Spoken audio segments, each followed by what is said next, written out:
아니 먹고 살기도 바쁜데 우리가 옷 입으려고 막 공부까지 해야 됩니까?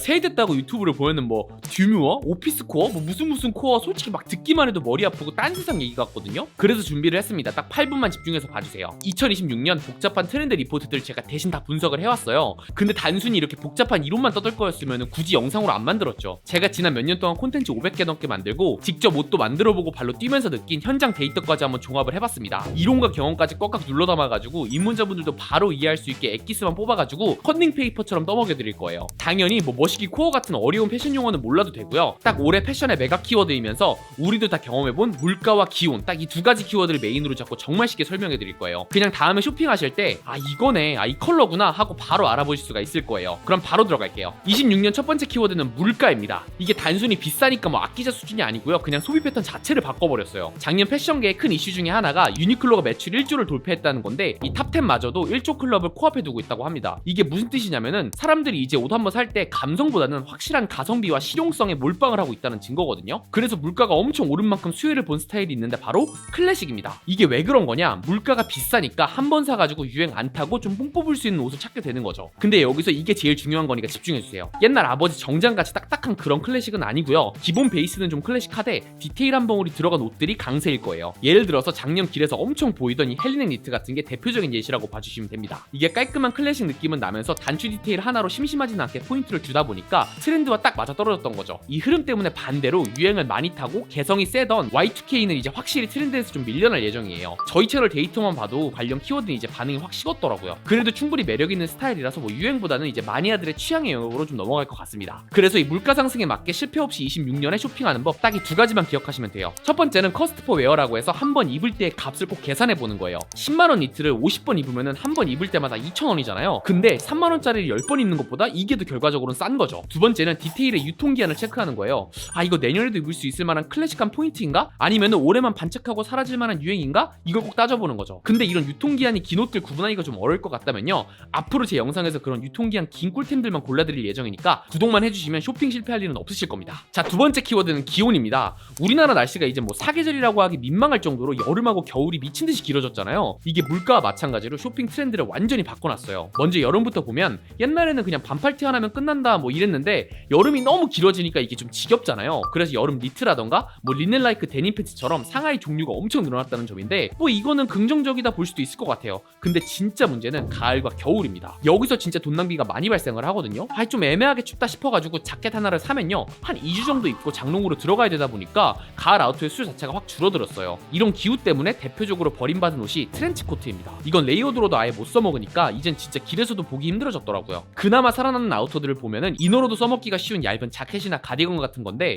이건 봄까지 입을 수가 있으니까 여전히 많이들 찾으시더라고요. 대신 사람들은 그럼 이 기후에 맞춰서 뭘 많이 샀냐? 데이터가 딱 보여줍니다. 작년에 검색량이 무려 5배나 폭증한 아이템, 바로 경량 패딩입니다. 일반 패딩은 대중교통이나 실내에서 입기엔 좀 더울 수가 있잖아요. 이건 비교적 얇아가지고 무난하게 입기가 좋고 가벼워요. 입고 벗기가 쉽다 보니까 날씨가 풀렸다 추웠다 하는 이런 변동받은 날씨에도 딱 맞고 엄청 편하다 보니까 많이들 찾으신 것 같아요. 올해도 이렇게 기온에 맞게 편하게 입을 수 있으면서 레이어드까지 된 아우터들이 엄청 인기를 많이 끌 거예요. 자, 그럼 설명은 여기까지 하고, 그래서 올해 쇼핑할 때 기온에 맞게 실패 없이 쇼핑하려면 뭘 해야 되냐? 첫 번째는 여름에 티셔츠만 보지 마시고 다양한 기능성 소재와 디자인으로 나온 여름 옷들을 꼭 다 같이 체크해 줍시다. 두 번째는 아우터를 살 때 가을부터 한겨울에 실내에서까지 뽑을 수 있게 이너로도 활용 가능한 아우터들 위주로 구매를 해야 실패가 없을 거예요. 근데 여름에 다양한 옷들 일일이 찾아보기 귀찮고 뭐 활용도 높은 이쁜 아우터 찾기도 귀찮다? 걱정하지 마세요. 제가 계절에 맞게 딱딱 좋은 것만 골라올 테니까 좀만 기다려주세요. 자, 다음은 당연히 바지핏인데요. 올해도 좀 변할 예정인데 이거 와이드핏 질렸다 하신다면 정말 잘 오셨어요. 이게 아까 말한 유행 안 타는 클래식에 맞게 조금 더 좁아지고 점잖아질 예정입니다. 물론 옛날에 보시던 그런 딱 붙는 스키니지는 아니니까 걱정 안 하셔도 되고요. 통은 여유롭되 일자로 툭 떨어지는 가장 호불호 없는 깔끔한 실루엣으로 돌아온 거죠. 기장은 신발등을 자연스럽게 살짝 덮는 정도가 가장 예쁘고요. 실제로 스파 브랜드들을 보면 이런 핏이 이젠 베스트셀러가 돼버렸더라고요. 한때 와이드핏이 엄청 유행할 때는 뭐 바지통도 되게 넓고 펄럭거리고 그랬는데 이것도 이젠 좀 취향의 영역으로 들어가버린 느낌이에요. 그럼 올해 바지 사면 어떤 핏을 사야 되냐? 요것도 딱 간단하게 정리해볼게요. 통의 여유감이 살짝 있는 1차 핏 하나 정도는 꼭 구비해주시고요. 유행을 거의 안 타는 가장 근본 핏에 가깝기 때문에 지금 사두시면 질리지 않고 오래 입기 가장 좋으실 거예요. 근데 이 근본 핏에서 포인트만 살짝 줘보고 싶다면 커브드 핏을 추천드려볼게요. 아까 말한 클래식한 핏에다가 포인트가 살짝 들어간 게 좋다고 했잖아요. 거기에 딱 맞는 게 옆라인에만 살짝 굴곡을 준 커브드 핏 정도라고 볼 수가 있어요. 이게 최근에 보면 랭킹 1위를 싹쓸이 하고 있더라고요. 커브드 핏이 심심함도 잡을 수 있으면서 통이나 기장이 과하지 않기 때문에 입문자분들도 쉽게 옷 돗자랄처럼 보일 수 있는 핏이라 올해는 꼭 한번 경험해 보시길 바래요. 자, 다음은 옷 입을 때 제일 고민되는 컬러입니다. 이것도 아까 말한 점잖은 클래식과 연관이 좀 있다고 봐주시면 되는데 올해 가장 핫한 컬러를 딱 두 개만 꼽자면 청록색과 부드러운 흰색입니다. 첫 번째 청록색의 이 정확한 명칭은 뭐 트랜스포머티브 틸이라고 하는데 이름 몰라도 되고요. 그냥 쉽게 생각해서 우리가 제일 좋아하는 네이비의 사촌쯤으로 보시면 돼요. 네이비가 남자의 근본 컬러인 건 이미 다 알잖아요. 거기에 과하지 않게 살짝 킥을 준 게 이 컬러입니다. 이미 할리우드 같은 다른 분야에서는 엄청 대중적으로 많이 쓰이는 컬러고요. 코디하기도 쉬운 게 그냥 기존에 입던 네이비를 이 컬러로 바꿔 입기만 해도 대부분 다 커버가 될 정도로 어렵지가 않기 때문에 꼭 한번 경험해 보시길 바랄게요. 두 번째는 부드러운 흰색,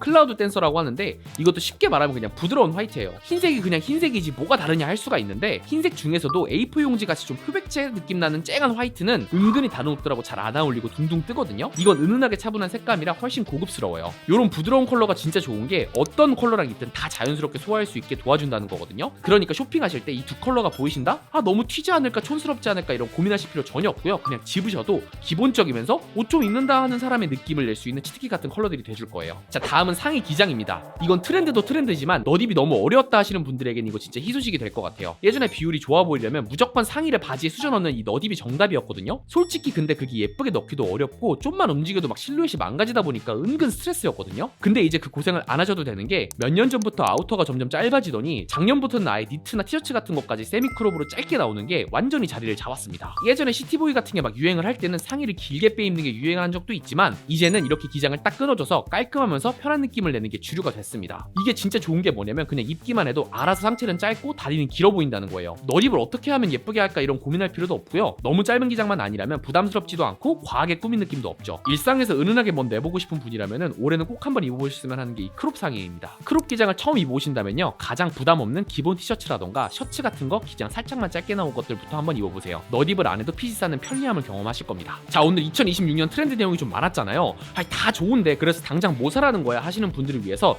이 실행 가이드로 한번 정리를 해봤어요. 옷 구매하시기 전에 이 6가지 체크리스트만 한번 확인해보세요. 그러면 올해의 트렌드는 적당히 챙기면서 실패할 일은 없을 겁니다. 이렇게 표를 정리해놨으니까 캡처하셔가지고 올해 쇼핑할 때 꼭 유용하게 써먹길 바랄게요. 자, 오늘 이렇게 2026년 트렌드 복잡한 용어 싹 다 치우고 돈과 날씨라는 현실적인 기준으로만 살펴봤는데요. 이제 곧 겨울이 끝날 때부터는요, 제가 찾아낸 돈값 제대로 하는 2026년 실전 꿀템들 하나씩 보따리를 풀 예정이니까요. 그냥 구독만 눌러주시고 편하게 떠먹으시면 됩니다. 그럼 저는 다음 영상에서 더 알찬 정보로 돌아오겠습니다. 지금까지 쉽게 입는 남자 패션 플래닛이었습니다.